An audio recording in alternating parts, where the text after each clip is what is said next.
قیما اللہم صلی علی سیدنا محمد معدن الجود والکرم وآلہ واصحابہ الکرام وابنہ الکریم وبارک وسلم صلاة دائمة سرمدا ابدا بحمدہ تعالی و بکرم مصطفیٰ صلی اللہ تعالی علیہ وسلم۔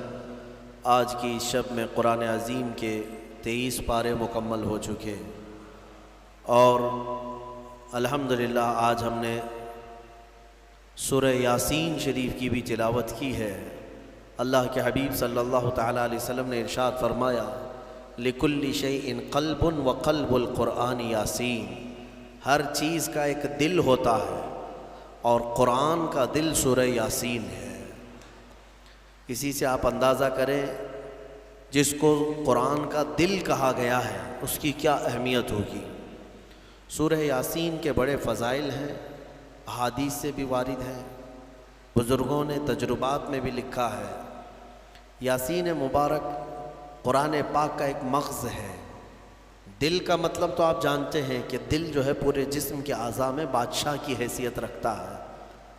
تو قرآن پاک میں سورہ یاسین، آپ کو معلوم ہونا چاہیے ہجرت کی رات جب رسول کریم صلی اللہ علیہ وسلم اپنے گھر سے نکل کر مدینے کی طرف جا رہے تھے اور آپ کے گھر کے اطراف مکہ کے کفار و مشرکین محاصرہ کر کے قتل کے ارادے سے کھڑے تھے، اس رات کو حضور پاک صلی اللہ تعالیٰ علیہ وسلم کے لبوں پر سورہ یاسین کی تلاوت تھی۔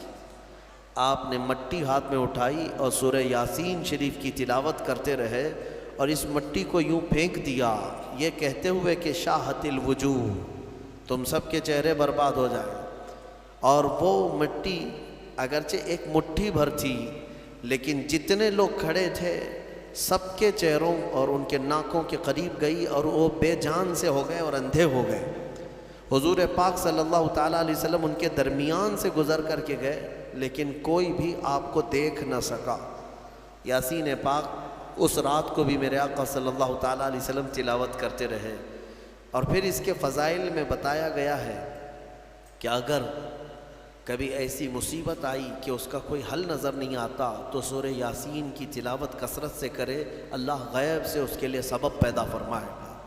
اور اگر کبھی ایسی جگہ پر پھنس گیا جہاں اسے کھانے پینے کی کوئی چیز نہیں ملتی، بھوک کی شدت نے پریشان کر رکھا ہے، سورہ یاسین کی تلاوت کرے، اللہ اس کی بھوک کو کافی فرما دے گا۔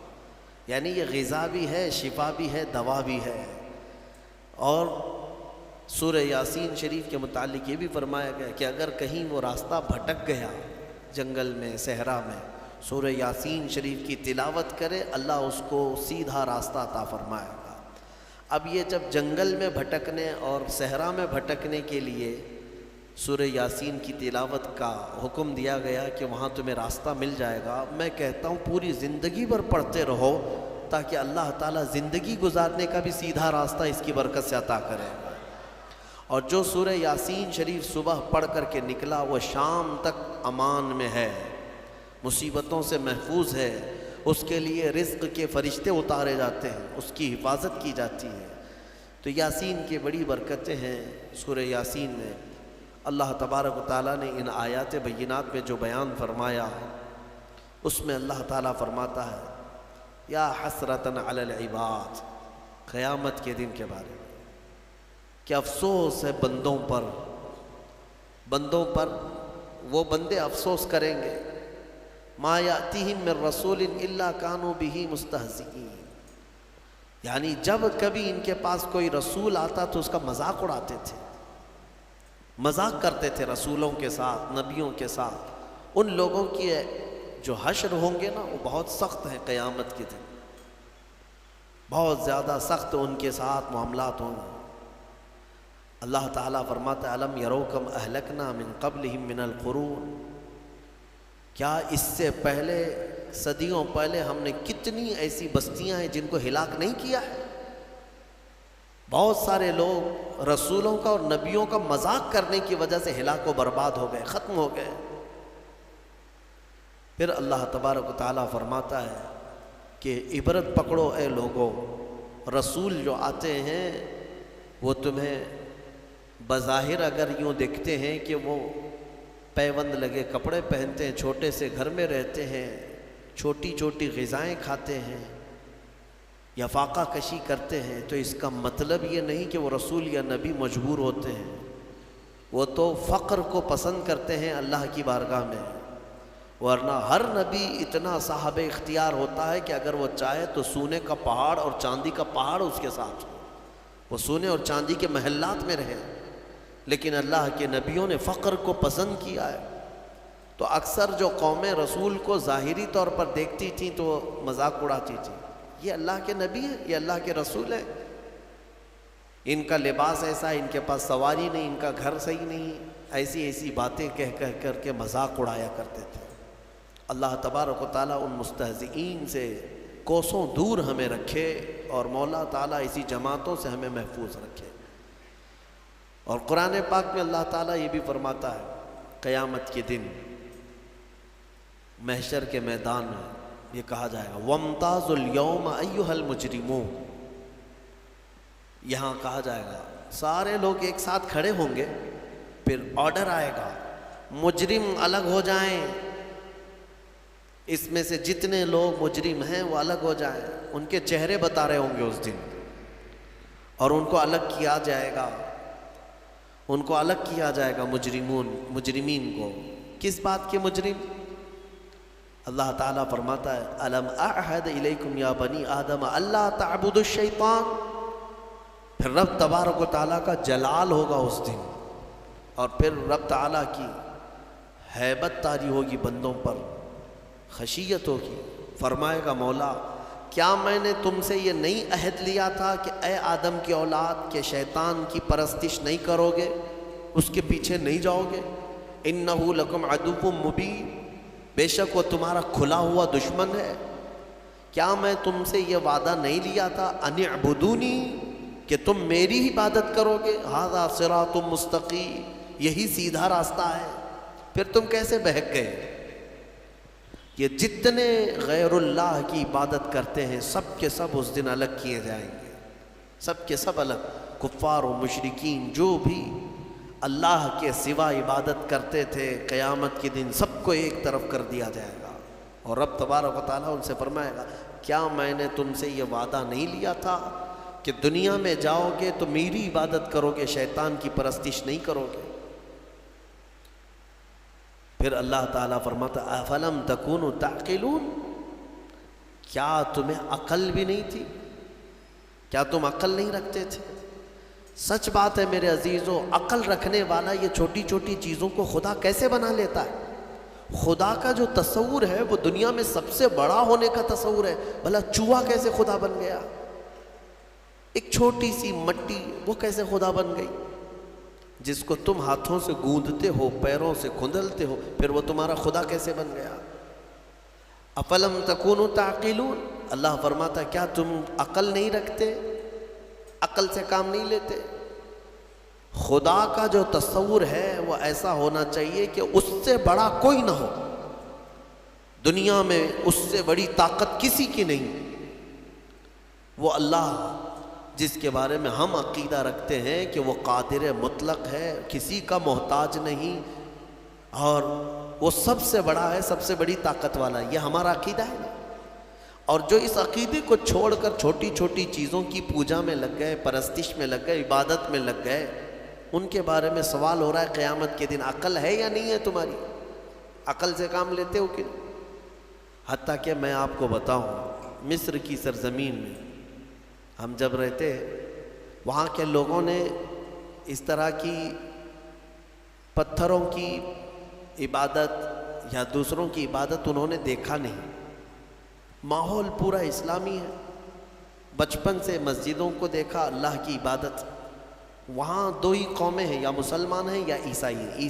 عیسائی بھی جو ہے خدا کی عبادت کرتے ہیں، یہ اور بات ہے کہ وہ عیسیٰ علیہ السلام اور حضرت بی بی مریم کو شریک کرتے ہیں، لیکن وہ بھی خدا کو مانتے ہیں، کتاب ان کے پاس بھی ہے، مسلمان ہیں، دو ہی کمیونٹی وہاں پر پائی جاتی ہے۔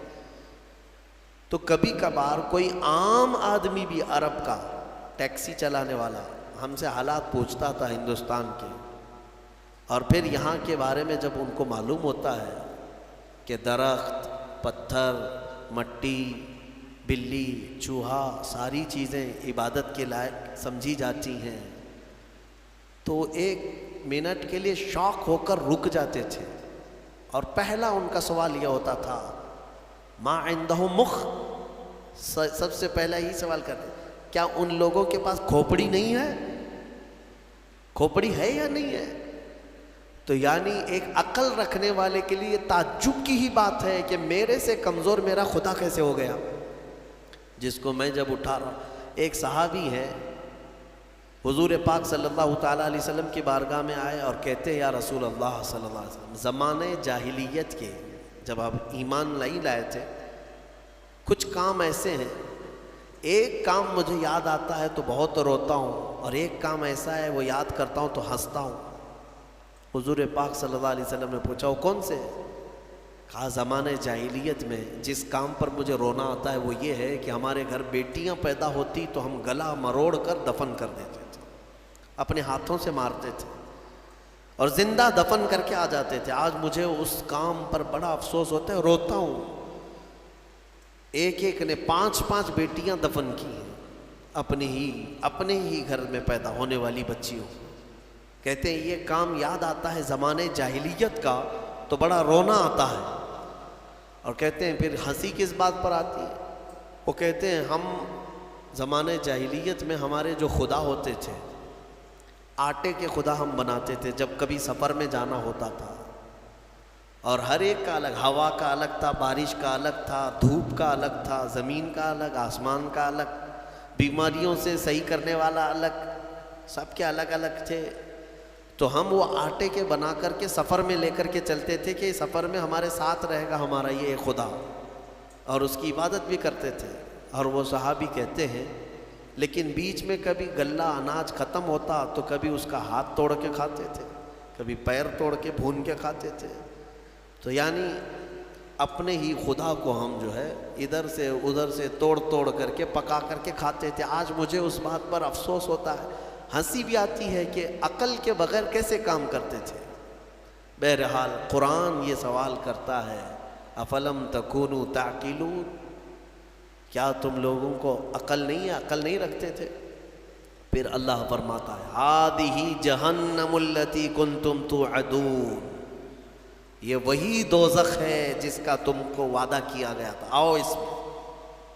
جتنے اللہ کو چھوڑ کر عبادت کرتے رہے سب کو بلایا جائے گا۔ اصلوها اليوم، اللہ تعالیٰ فرماتا ہے آج کے دن سب کو اس میں ڈالو، ان سب کو ڈالو۔ جہنم کی کیفیت کیا ہوگی پتہ ہے؟ جہنم اس دن پکڑ کر کے لائی جا رہی ہوگی، فرشتے اس کو لا رہے ہوں۔ کتنی بڑی ہے جہنم یا دوزخ، یہ کتنی بڑی ہے، اللہ اکبر، اندازہ نہیں کر سکو گے۔ ایک دوزخی، ایک جہنمی جو ڈالا جائے گا، یہ نہیں جو ہماری شکلیں ہیں۔ حدیث پاک میں حضور صلی اللہ علیہ وسلم فرماتے ہیں جہنمی کی اتنی بڑی شکل ہوگی کہ مکہ اور مدینے کے بیچ کا پورا فاصلہ بھر جائے گا ایک ہی جہنمی سے۔ اگر وہ بیٹھ گیا، 400 کلومیٹر ہے مکہ سے مدینے کا فاصلہ، 425 کلومیٹر کا فاصلہ ہے۔ حضور فرماتے ہیں کہ اس دور اتنا لمبا چوڑا ایک جہنمی ہوگا، اور پھر جب کروڑوں جہنم میں ڈالے جائیں گے تو جہنم کی وسعت کتنی ہوگی، وہ کتنی بڑی ہوگی، اندازہ نہیں کر سکتے۔ 70,000 فرشتے اس کو کھینچ کر کے لا رہے ہوں گے قیامت کے دن دوزخ کو، اور اس کو زنجیروں میں جو باندھا گیا ہوگا، زنجیر کیسے، اس کے دہانے ہیں، اس کے دروازے ہیں، اس کا منہ ہے جہنم کا، جس کے اندر مجرمین کو ڈالا جائے گا، مشرکین کو ڈالا جائے گا۔ تو روایات میں ہے کہ اس کو 70,000 فرشتے زنجیروں میں جکڑ کر کے لا رہے ہوں گے، ایک ایک زنجیر پر 70,000 زنجیریں ہیں اس کی، اور ہر زنجیر پر 70,000 فرشتے اس کو جکڑ کر کے لا رہے ہوں گے۔ اس کے باوجود جہنم ان سے چھڑا کر کے بھاگنے کی کوشش کر رہی ہوگی مجرمین کی طرف۔ کس کی طرف؟ محشر میں جو مجرمین موجود ہوں گے ان کی طرف لپکنے کی کوشش کر رہی ہوگی، فرشتوں کے ہاتھوں سے زنجیر کو چھڑا کر۔ اتنی طاقت اور اتنی ہیبت. اس کے اندر آگ جو ہے وہ کس قسم کی ہے؟ فرمایا گیا دنیا کی آگ لال ہے، جہنم کی آگ نہایت کالی ہے، سخت کالی آگ. اتنی کالی آگ ہے کہ کچھ نظر نہیں آتا دوزخ کے اندر. اور رب تعالیٰ فرمائے گا اسلوھا اليوم، آج سب کو ڈالو اس میں، بما کنتم تکفرون، جو تم کفر کیا کرتے تھے. مجرمین کو پکڑا جا رہا ہوگا. اور جہنم کا حال کیا ہوگا میں بتاتا ہوں. وہ فرشتوں کے ہاتھوں سے چھٹپٹا رہی ہوگی، اچھل اچھل کر کے جا رہی ہوگی. اور کیا کہتی ہے جانتے ہیں؟ 26ویں پارے میں سورہ قاف میں رب تبارک و تعالیٰ فرماتا ہے مجرمین کو ڈالا جا رہا ہے، ڈالا جا رہا ہے، ڈالا جا رہا ہے. تو اللہ تعالیٰ اس سے پوچھے گا جہنم سے حلم تلأتی، بس پیٹ بھر گیا تیرا؟ جہنم کہتی وہ تقول حل من مزید، وہ کہے گی اے اللہ اور کچھ زیادہ ہو جائے، اور کچھ زیادہ ہو جائے، اور کچھ انسانوں کو ڈال. اس دن وہ پکارتی رہے گی اور میرے اندر ڈالا جائے، اور میرے اندر ڈالا جائے. اور جانتے ہیں جب اس کی آگ کم پڑنے لگ جائے، دھیمی ہونے لگ جائے، تو آگ بھڑکانے کے لیے انسانوں کو اور پتھروں کو گرایا جائے گا. اس کا ایندھن ہے. جیسے پیٹرول ڈالنے سے آگ بھڑک جاتی ہے، جہنم کی آگ انسانوں اور پتھروں کو ڈالتے ہی بھڑک جائے گی. یہ جہنم کی کیفیت ہے دوزخ کی. اور جہنم کا سب سے ہلکا عذاب کیا ہے؟ سب سے ہلکا، اگر کوئی چلا بھی گیا، تھوڑے سے گناہوں کی سزا بتا کر کے واپس آنے والا ہے، تو حدیث رسول میں ملتا ہے سب سے ہلکا عذاب یہ ہے کہ وہاں آگ کی جوتیاں پہنائی جائیں گی جس کی گرمی سے اس کا بھیجا کانوں سے باہر آ رہا ہوگا، پک پک کر کے ابل رہا ہوگا. یہ سب سے ہلکا عذاب جہنم کا. پھر جس کے بارے میں اللہ نے عذاب علیم کہا، عذاب عظیم کہا، عذاب مہین کہا، وہ کیسا عذاب ہوگا؟ عذاب علیم کا مطلب دردناک عذاب، عذاب عظیم کا مطلب بڑا عذاب، عذاب مہین کا مطلب ذلت والا عذاب. وہ کیسے عذاب ہوں گے واللہ بہتر جانے.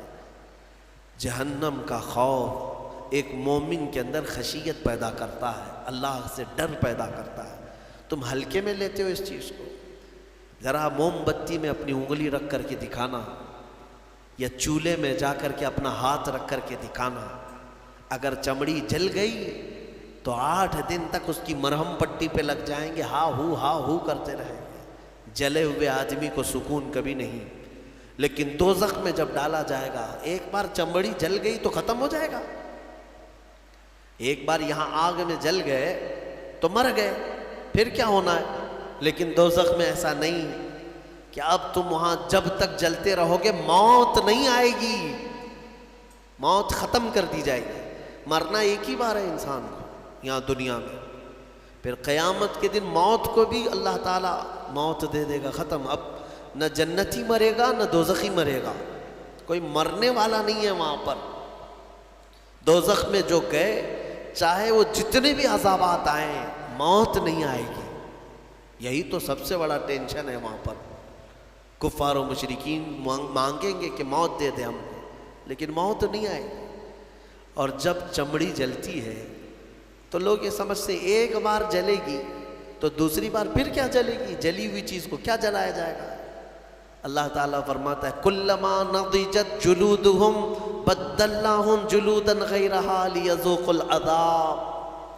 اللہ فرماتا ہے جب جب آگ سے پک جائے گی نا چمڑی، نضجت کہتے ہیں پھل کی طرح پک جانا، جو پل پلا ہوتا ہے پھل، چمڑی پیپ سے پک جائے گی، بھر جائے گی.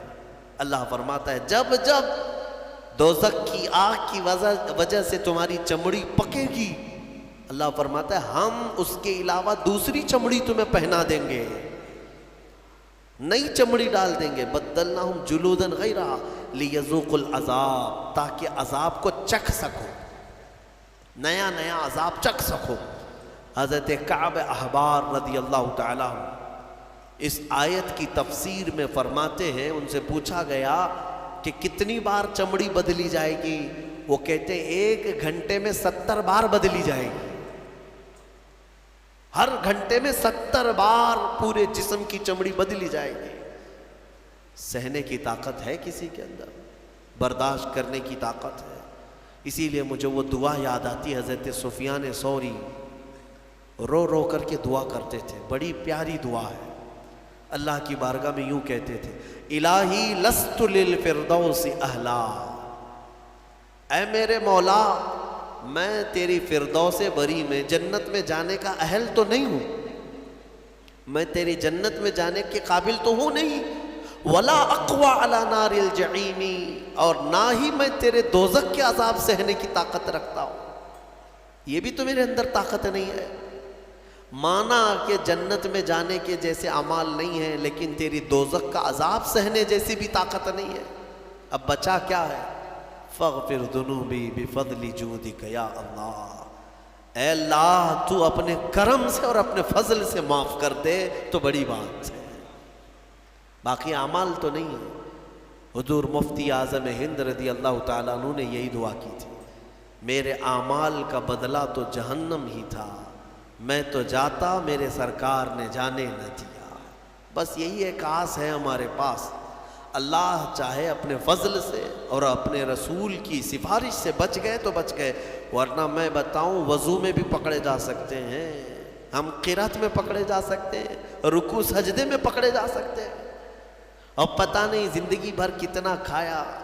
سب کا اگر حساب دینے پر آ جائیں، ہم نے چاول کتنا کھایا، روٹیاں کتنی کھائی ہیں، شکر کتنا کھایا ہے، اگر یہ سب حساب میں آئے، اس میں اگر کچھ دانے حرام کے چلے گئے تھے تو وہ حساب دیتے دیتے سالوں لگ جائیں۔ ہمارے پاس حساب جیسی چیز نہیں ہے میرے عزیزوں، اسی لیے وقت کا مجدد بریلی کا امام، جن کے پاس عبادت کے ذخیرے ہیں، پھر بھی اللہ کی بارگاہ میں روتے ہوئے یوں کہتے ہیں کہ کریم اپنے کرم کا صدقہ، لئیم بے قدر کو نہ شرما، تو اور رضا سے حساب لینا، رضا بھی کوئی حساب میں ہے؟ تو اے اللہ تو اتنی بڑی شان کا مالک، تو اور رضا سے حساب لینا، رضا بھی کوئی حساب میں ہے؟ اسی لیے اللہ تبارک و تعالیٰ کے فضل کی طرف، اس کے رحم کی طرف توجہ لگائے رکھو۔ سورہ یاسین میں مولا تبارک و تعالیٰ نے جو فرمایا، رونگٹے کھڑے ہو جاتے ہیں۔ آگے کی آیتیں اللہ فرماتا ہے، الَّيَوْمَ نَخْتِمُ عَلَىٰ أَفْوَاهِهِمْ، آج کے دن ہم تمہارے منہ پر مہر لگا دیں گے، مہر لگا دیں گے۔ اس کا ترجمہ یہی ہے۔ اور رب تعالیٰ فرماتا ہے، وَتَشْهَدُ أَرْجُلُهُمْ بِمَا كَانُوا يَكْسِبُونَ، تمہارے پیر گواہی دیں گے تم کیا کیا کرتے تھے۔ اللہ تعالیٰ فرماتا ہے کہ ہم منہ پر مہر لگا دیں گے، سب بند۔ جھوٹ بولنے کی عادت ہے، ہیلے بہانے کرنے کی عادت ہے، ادھر ادھر کی باتیں اڑانے کی عادت ہے۔ تم کیا بولو گے قیامت کے دن؟ تمہارے ہاتھوں سے کہا جائے گا بولو یہ کیا کیا کرتا تھا۔ حدیث پاک میں ہے، ران کی چمڑی تک بولنے لگے گی، ران کی چمڑی قیامت کے دن بات کرے گی اور بتائے گی کہ مولا یہ کیا کیا خیانت کرتا تھا تیری امانتوں کے ساتھ، وہ سب بتائے گا۔ گھبرا کر کے لوگ کہیں گے اپنی ہی اعضاء سے، اپنی چمڑیوں سے، وَقَالُوا لِجُلُودِهِمْ لِمَ شَهِدْتُمْ عَلَيْنَا، اپنی چمڑیوں سے کہیں گے لوگ کہ تم ہمارے خلاف کیوں گواہی دے رہے ہو؟ دنیا میں ہم جب بھی تمہیں کوئی تکلیف ہوتی تھی تو ہم فوراً تمہارا خیال کرتے تھے، کٹ گیا تو پٹی لگایا، دوا لگایا۔ ہاتھ کی کیا خیال کرتے ہیں کہ نہیں خیال کرتے؟ لیکن یہ نہ ہاتھ ہمارا ساتھ دے رہا ہے، نہ پیر ساتھ دے رہا ہے، نہ آنکھیں، نہ ناک، نہ کان، نہ چمڑیاں ہمارے خلاف گواہی دے رہی ہیں۔ تو یہ کہیں گی قیامت کی، قالوا انطقنا اللہ الذی انطق کل شیء، وہ بولیں گے اس اللہ نے ہمیں بولنے کی طاقت آج دی ہے، جس نے سارے لوگوں کو ہر چیز کو بولنے کی طاقت دی، اسی نے آج ہمیں بولنے کی طاقت دی۔ جو نے اللہ کی نعمتوں کے ساتھ انصاف نہیں کیا، آج تیرے خلاف گواہی دی جائے گی۔ ڈرو اس دن سے، ڈرو۔ اسی لیے ہمیشہ قرآن نے بھی ڈرایا ہے۔ کس بات سے؟ اس دن سے ڈرو جس دن حساب کا ہوگا۔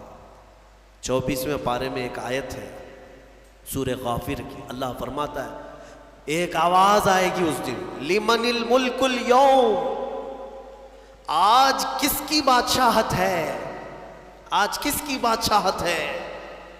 دنیا میں اس کی جے جے کرتے رہتے تھے، قیامت کے دن پوچھا جائے گا کس کی بادشاہت ہے، سب چپ، کسی کی زبان سے کوئی بات نہیں آئی۔ پھر اللہ تعالیٰ کی طرف سے ہی آواز آئے گی، للہ الواحد القہار، آج ایک اللہ قہر کرنے والے کی حکومت ہے، قہار کی آج حکومت ہے۔ اللہ کے 99 صفات ہیں، وہ غفار بھی ہے، ستار بھی ہے، رحیم بھی ہے، کریم بھی ہے، لیکن قیامت کے دن مولا فرماتا ہے قہار ہے۔ قہار کسے کہتے ہیں؟ سخت پکڑ کرنے والا۔ پکارا جائے گا این الجبارون این المتکبرون، کہاں ہے وہ زمین میں جو گھمنڈ کرتے تھے، کہاں ہے وہ جو زمین میں دادا گیری کرتے تھے، بلائے جائے۔ قہار کے سامنے کس کی مجال ہے بات کرنے کی؟ تمہیں پتا ہے اللہ کے نبیوں کا حال یہ ہوگا، موسیٰ علیہ السلام جو جلیل القدر پیغمبر ہیں وہ تک کانپ رہے ہوں گے وہاں پر اللہ کے جلال سے۔ آدم علیہ السلام سے لے کر عیسیٰ علیہ السلام تک انبیاء کرام کہیں گے آج ہمیں بات کرنے کی جرات نہیں ہے اللہ کی بارگاہ، نبیوں کی بات کر رہا ہوں۔ ماں و شما چھوڑو، تم کس کے اس کے بھروسے پہ بیٹھے ہو؟ نبیوں کا حال یہ ہے کہ ہم بات نہیں کر سکیں گے آج۔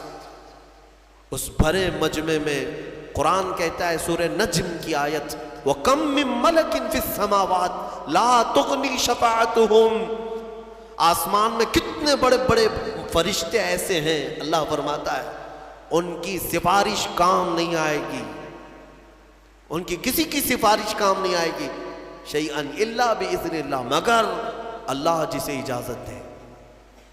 اس بھرے مجمع میں ڈر اور خوف ایسا ہے کہ ایک نبی بھی بولنے کو تیار نہیں، ایک فرشتہ بھی بات کرنے کو تیار نہیں۔ مخلوق کے ہاں اس وقت اگر کوئی آواز گونجتی ہے تو وہ محمد الرسول اللہ کی ہے، وہ صرف اور صرف میرا آقا ہے، رسول کریم صلی اللہ تعالیٰ علیہ وسلم۔ اس لیے کہ اس بھرے مجمع میں اللہ کے حبیب صلی اللہ تعالیٰ علیہ وسلم ہی سفارش کر کے اللہ کے غضب کو ٹھنڈا کریں گے، اللہ کی ناراضگی کو کم کریں گے۔ وہ سجدے میں چلے جائیں گے تو سر نہیں اٹھائیں گے، مولا فرمائے گا اے محمد سر اٹھاؤ، آپ جس کی سفارش کریں گے قبول کی جائے۔ یہ ہے محشر کے میدان کی بات۔ بہرحال سورہ یاسین میں اللہ تعالیٰ فرماتا ہے کہ تمہارے منہ پر مہر لگا دی جائے گی، وَتُكَلِّمُنَا أَيْدِيهِمْ وَتَشْهَدُ أَرْجُلُهُمْ، تمہارے ہاتھ ہم سے بات کریں گے، تمہارے پیر گواہی دیں گے تم کیا کیا کرتے تھے۔ اور اللہ تعالیٰ فرماتا ہے وَلَوْ نَشَاءُ لَطَمَسْنَا عَلَىٰ أَعْيُنِهِمْ، اگر ہم چاہیں تو تمہارے چہروں پر یا تمہاری آنکھوں پر پوری طرح سلائیاں پھیر دی جائیں گی، بند کر دیا جائے گا، یہاں پر بھی دنیا میں۔ میرے عزیزو ایک آیت اس میں یہ بھی آئی ہے قرآن میں، وَمَن نُعَمِّرْهُ نُنَكِّسْهُ فِي الْخَلْقِ، سورہ یاسین کی آیت۔ اللہ فرماتا ہے ہم جس کو لمبی عمر دیتے ہیں اسے بچپن کی طرف لوٹا دیتے ہیں۔ حقیقت ہے جس کا بڑھاپا آیا سیم بچپن کی طرح واپس آ رہا ہے۔ تمہیں اندازہ بھی ہے، بچے کی کیفیت دیکھا ہے؟ بچہ اس کے اندر جو عادتیں ہیں، ایک تو صحیح طریقے سے چل نہیں پاتا، سہارے کی ضرورت ہے، پکڑ کے چلے گا۔ بچہ بہت ہارڈ غذائیں نہیں کھاتا، دودھ پیتا ہے، ہلکی چیزیں کھاتا پیتا ہے، کیونکہ ہاضمہ اتنا مضبوط نہیں ہوتا۔ بچہ بریانی، گوشت، یہ بڑی بڑی چیزیں نہیں کھا پائے گا، کیا کرے گا، ہاضمہ اتنا نہیں ہے۔ بچے کی کیفیت یہی ہے کہ پکڑ کر کے چلتا ہے۔ بچے کی کیفیت یہ ہے کہ ایک ہی چیز کو بار بار پوچھتا ہے، بھولتا ہے۔ سیم بڑھاپا جب آتا ہے تو واپس اسی کیفیت میں پلٹ جاتا ہے۔ بوڑھا بھی اب اکیلا نہیں چل پاتا، کسی کے سہارے کی ضرورت پڑتی ہے۔ پھر بوڑھاپا ہی ہے کہ اس کو ہر چیز بھولی جانے لگتی ہے، جیسے بچپن میں بار بار پوچھتا تھا، بڑھاپے میں بھی پوچھنے لگتا ہے، بھول جاتا ہے۔ بچپن میں جس طرح سے بچے کو بستر میں ہی پیشاب ہو جاتے، پخانے ہو جاتے ہیں، بڑھاپے میں بھی حالتیں دیکھنے کو ملتی ہیں، کنٹرول میں نہیں رہتا پیشاب پخانا۔ بہت سارے بڑھاپے ایسے آتے ہیں کہ ان کا پیشاب نکلتا ہے، پخانے نکلتے ہیں، کیا کر سکتے ہیں؟ بچپن کی طرف لوٹا ہے۔ بچہ ہارڈ غذا نہیں کھا سکتا، بوڑھا بھی نہیں کھا سکتا۔ بڑھاپا آیا، بہت ساری چیزوں سے پرہیز ہے، سخت چیزیں بوڑھے کو نہیں چلیں گی، اب ہاضمہ کمزور ہو گیا ہے۔ شکر سے پرہیز، نمک سے پرہیز، گوشت سے پرہیز، بس ہلکی چیزوں پر وہ رہ گیا ہے۔ اور اللہ تعالیٰ فرماتا ہے ہم جس کو لمبی عمر دیتے ہیں اس کو بچپن کی طرف لوٹا دیتے ہیں۔ افلا یعقلون، تم اس چیز میں عقل نہیں رکھتے؟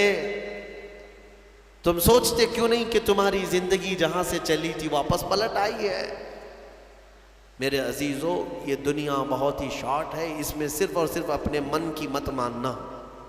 ہاں، لوگوں کو ایسا لگتا ہے کہ ہماری طبیعت جو چاہے وہ کر لینا، نہیں، میرا مولا جو چاہے وہ کرو، تو سکون یہاں پر بھی ہے، مرنے کے بعد بھی ہوگا انشاءاللہ، کیونکہ اللہ کی زمین پر آئے ہیں، اسی کی حکومت یہاں پر ہے، تو اسی کے مرضی کے مطابق چلنا یہ ایمان والے کی زندگی ہے۔ سورہ یاسین شریف کی برکتیں اللہ تعالی ہم سب کے سینوں پر عطا فرمائے۔ مولا کریم اس دنیا میں ہمیں اس کی رضا اور اس کے حبیب کی رضا کے مطابق جینے کی توفیق عطا فرمائے۔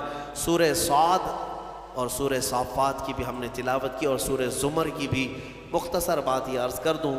سورہ صاد میں اللہ تعالیٰ نے حضرت ایوب علیہ السلام کے ذکر کو تفصیلاً بیان فرمایا۔ اس سے پہلے بھی ان کا ذکر آیا ہے 17ویں پارے میں، لیکن اس پارے میں قدر تفصیل سے آیا ہے، اور سورہ صافات میں کئی نبیوں کا ذکر آیا۔ تو حضرت ایوب علیہ السلام کون تھے؟ ایوب نام آتے ہی صبر دماغ میں آ جاتا ہے۔ بہت سارے لوگ ان کا نام ہی صبر ایوب سمجھتے ہیں، حالانکہ ان کا نام صبر ایوب نہیں ہے۔ حضرت ایوب علیہ السلام، صبر ان کے ساتھ ایسا لگ گیا ہے کہ جیسے حضرت ایوب کہیں تو صبر ذہن میں آ جائے، صبر کہیں تو حضرت ایوب کا نام آ جائے۔ سب سے زیادہ صبر کرنے والوں میں آپ کا نام آتا ہے۔ حضرت ایوب علیہ السلام اللہ تبارک و تعالیٰ کے ایک جلیل القدر پیغمبر ہے، نبی ہیں۔ اللہ نے آپ کو بے شمار دولت عطا کی تھی، اولاد، بیویاں، اس زمانے میں آپ کی شان و شوکت، بڑی جائیدادیں۔ پھر آزمائش کا ایک وقت آیا، اللہ نے فرمایا اپنے فرشتوں سے میں اپنے بندے ایوب کا امتحان لیتا ہوں۔ ان کی کئی بیویاں تھیں، تقریباً روایت میں بتائی گئیں 16 یا 17، اور ان کی اولاد 28 یا 30 کے قریب اولاد، بیٹے، الگ الگ روایات ہیں۔ جتنے بھی ہیں بے شمار جائیداد، مویشی، جانور، بکریاں، اونٹ، گائے، یہ سب بڑی دولت کی چیزیں اس وقت مانی جاتی تھی، وہ سب تھا آپ کے پاس۔ پھر ایک کے بعد دیگرے ایسا ہوا کہ طوفان چلا، سارے جانور مر گئے۔ پھر ایک طوفان آیا، باغیچے اکھڑ گئے، سب ختم ہو گئے۔ پھر ہوائیں چلی، بیماریاں آئیں، ان کے بچے انتقال کرنے لگ گئے۔ 1 2 3 4 کرتے ہوئے جتنے بیٹے تھے سب انتقال کر گئے۔ بیویاں انتقال کی، کچھ چلی گئیں۔ اس طرح ہوتے ہوتے یہ جو 4 سال تک کا عرصہ چلتا رہا، یہ 4 سال آپ کی آزمائش، سخت ترین آزمائش ہے۔ اور جب جب کسی کے انتقال کی خبر آتی آپ الحمدللہ کہتے تھے، الحمدللہ، اللہ کا شکر ہے۔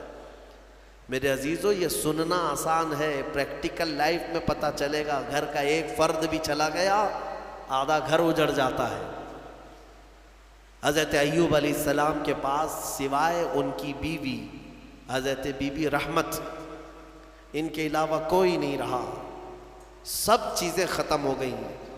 صرف ایک وفادار خاتون ساتھ میں تھیں۔ پھر اس پر مزید یہ کہ آپ کو بھی بیماری لاحق، آپ بھی بیمار ہوئے، اتنے بیمار، بخار پر بخار، بخار پر بخار، کہ جسم کا گوشت تک گلنے لگ گیا۔ سوتے بستر پر تو چمڑی آپ کی بستر پر لگ جاتی، ایسی تکلیف آئی۔ اور ان حالات میں ایک وقت ایسا بھی آیا کہ آپ کی زبان کٹ گئی، زبان کے اندر دراڑیں پڑ گئی۔ لاسٹ چیز تھی، زبان سے ذکر الہی کرتے تھے، باقی سب چیزیں کمزور ہو گئی تھی۔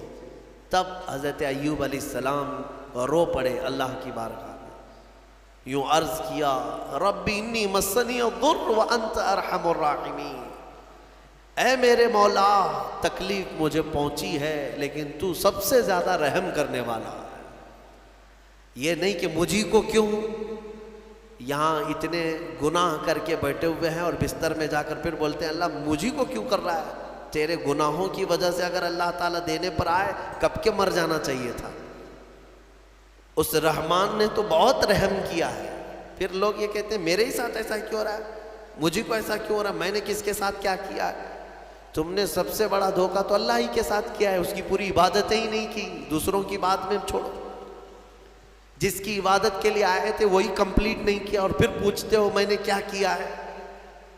اگر اللہ تبارک و تعالیٰ عدل کرے، ایک نماز کے بدلے ایک ہاتھ چلا جائے تمہارا تو بچے گا کیا؟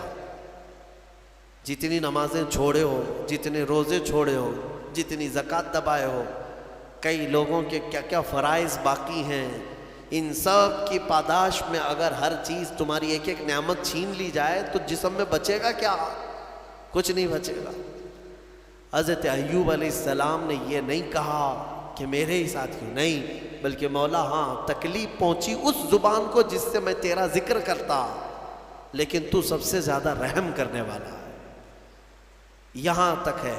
اب مسئلہ یہ ہے کہ حضرت بی بی رحمت جو ہے یہ ایک دن بازار گئی، وہاں شیطان جو ہے ایک حکیم کی شکل میں، ایک ڈاکٹر کی شکل میں دوائیاں بیچ رہا تھا اور بلا رہا تھا کہ میرے پاس ہر مرض کا علاج ہے۔ خاتون تھی، دوڑی دوڑی چلی گئی اور اپنے شوہر کی بیماری بتائی کہ میرے شوہر ایسے ایسے بیمار ہیں، کیا علاج ہوگا؟ ابلیس تھا، شیطان تھا، وہ داؤ عورتوں پر جلدی چلاتا ہے اور عورتیں جلدی شیطان کے چکر میں پھنستی بھی ہیں۔ تو ابلیس نے کہا کہ چٹکی بھر میں تیرے شوہر کو صحیح کر دوں گا، وہ تو میرے بہت آسان کام ہے میرے لیے۔ کہا کہ اجرت کیا لوگے؟ اس نے کہا کہ کچھ نہیں، تیرے شوہر سے کہہ دینا صحیح ہونے کے بعد صرف میرے بارے میں اتنا کہہ دیں کہ شفا دینے والا تو ہی ہے، یا میرے لیے ایک سجدہ کر لے، بس اتنا ہی ہے، میں اور اجرت نہیں چاہتا۔ وہ خوشی خوشی دوڑی دوڑی آئی کیونکہ شوہر سے بڑی محبت رکھتی تھی۔ اس وقت اگر کوئی عورت قائم رہی ہے اپنے شوہر کے ساتھ تو کمال کی بات ہے، یہ دنیاوی محبت نہیں کہ ذرا برابر عیب لگا تو چھوڑ کر کے بھاگ گئے، شوہر ادھر بھاگ گیا، عورت ادھر بھاگ گئی۔ وہ وفا شعار خاتون تھی جن کی روحوں کی محبت تھی، وہ جمی رہی، آئی اپنے شوہر ایوب علیہ السلام سے کہا آج تمہارے علاج کا ٹھکانہ مل گیا، ایک حکیم ملا ہے مفت میں علاج کرے گا۔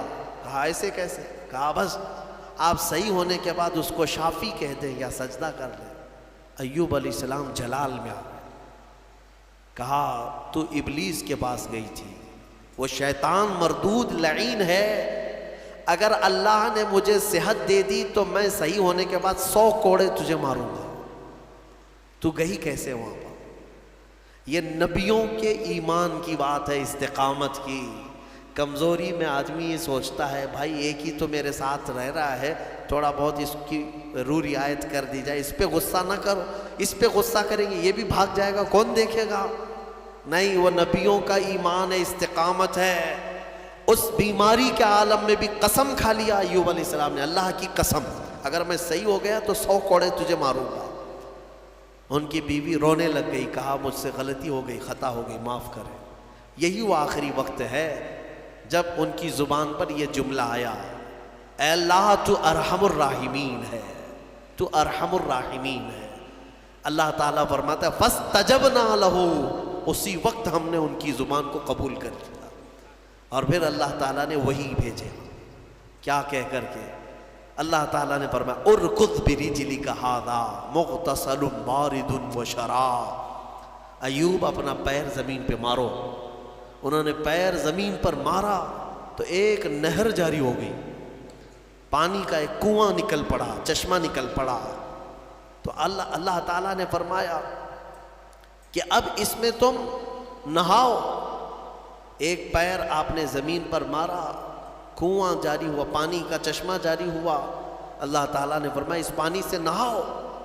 نہائے، نہا کر کے جیسے ہی نکلے پورا جسم صحیح سلامت سے، کوئی بیماری نہیں، ساری بیماری۔ وہ شافی مطلق ہے، بیماریاں جب دیتا ہے تو شفا بھی اسی کے دست قدرت میں ہے۔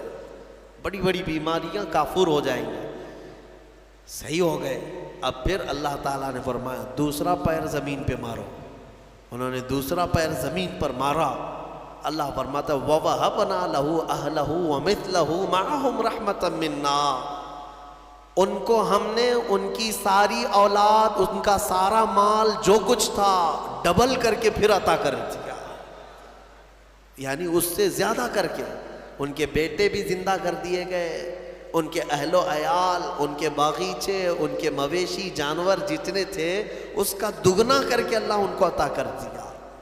یہ امتحان کی گھڑی تھی، اس سے نکل ہے۔ ایوب علیہ السلام یہ سب آنے کے بعد پھر کہتے ہیں الحمدللہ، تمام تعریفیں اس اللہ کے لیے ہیں۔ پھر اللہ تعالیٰ نے رحم فرمایا اس بی بی رحمت پر، وہ بھی آیت قرآن میں آئی ہے وَخُذْ بِيَدِكَ ضِغْثًا فَاضْرِبْ بِهِ وَلَا تَحْنَثْ، کیونکہ نبی نے قسم کھائی ہے۔ ہاں، قسم جو ہے معمولی چیز نہیں ہے۔ تم صبح سے شام تک 100 قسمیں کھاتے رہتے ہو، ماں کی قسم، باپ کی قسم، ہاں خدا کی قسم، قرآن کی قسم، گلہ پکڑ پکڑ کر کے قسم۔ یہ کیا قسم ہے؟ قسم کا اندازہ بھی ہے تمہیں؟ ایک قسم توڑو گے اس کا کفارہ یہ ہے کہ 10 روزے رکھنے پڑیں گے۔ فَكَفَّارَةُ إِطْعَامُ 10 مثلا 10 مسکینوں کو کھانا کھلانا پڑے گا، یا پھر 3 روزے رکھنے پڑیں گے۔ ذَلِكَ كَفَّارَةُ أَيْمَانِكُمْ، تمہاری قسموں کا ایک کفارہ ہے۔ او کسوتم او تحریر رقبہ فمن لم یجد فصیام 3 ایام، اللہ نے فرمایا یا تو ایک غلام آزاد کرو یا ان کو کپڑے پہناؤ 10 مسکینوں میں۔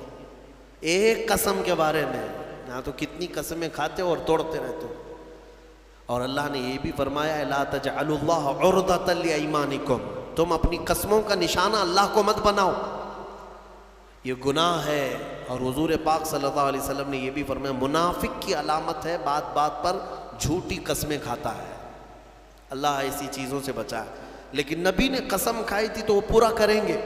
100 کوڑے مارنے کے لیے بیٹھ گئے اپنی بیوی کو کہ تو گئی تھی ابلیس کے پاس، میں قسم کھا لیا تھا میں اپنی قسم پوری کروں گا۔ مولا رحیم ہے، نبی کی خدمت پر جو تھی اس کو کیا اللہ تعالیٰ عتاب میں رکھے گا؟ جو نبی کی خدمت میں تھی اس خاتون پر اللہ نے رحم نازل کر کے جبرائیل امین کو بھیجا اور فرمایا کہ ایک ایسی جھاڑو لے جاؤ جس میں 100 کاڑیاں ہوں، ایک جھاڑو جس میں 100 کاڑیاں ہیں۔ جبرائیل امین نے لا کر حضرت ایوب کو دیا کہ اس 100 کاڑیوں والی جھاڑو سے ایک بار اپنی بیوی کو مارو، آپ کی قسم پوری ہو گئی۔ اللہ نے قسم پوری فرما دیا آپ کی، یہ قبول ہو گئی۔ عزیزان گرامی، ان تمام چیزوں میں بہت ساری چیزیں عبرت ہیں ہمارے لیے۔ اللہ تعالی ہمیں صبر عطا فرمائے، شکوہ و شکایت والی زبانوں سے محفوظ فرمائے۔ وآخر دعوانا ان الحمد للہ رب العالمین۔